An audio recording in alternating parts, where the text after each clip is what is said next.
Also, I had to find, one time they wanted me to find out if there was such a thing as a poison that was undetectable, especially one that seemed to mimic a heart attack, that would kill someone, but it would appear that they had a heart attack. I did find such a thing. Does this pistol fire the dart? Yes, it does, Mr. Chairman, and a special one was developed which potentially would be able to enter the target without perception.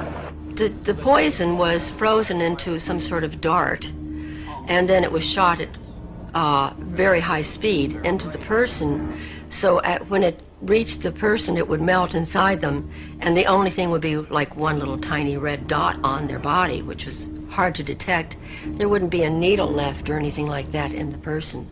But also the toxin itself would not appear in the autopsy? Yes, so that there was no way of perceiving that the target was him.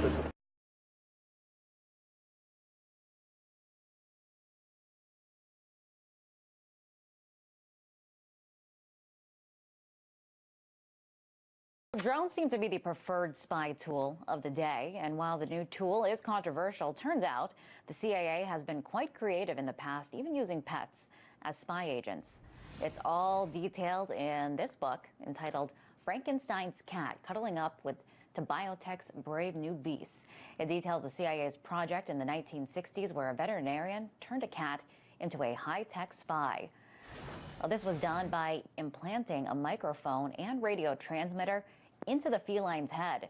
The hope was that these cats that look innocent and cuddly could sit near foreign officials and eavesdrop. Well, it turns out the cats weren't so interested in hanging around with government officials, but the idea to turn animals into spy machines is still around. An agency of the Defense Department is now working on making cyborg and robotic insects.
Welcome to CIA. The CIA doesn't even acknowledge that the farm exists. We're going to hand you the tools, the black arts. Not witchcraft, tradecraft. There isn't anybody who hasn't thought about who are those guys? How do they pick those guys? How do you get into the CIA? So why are you here? Why are you here? It ain't the money. This is the first movie to ever address and be set at the training facility where spies learn how to be spies. You have all just stepped through the looking glass. Nothing is what it seems.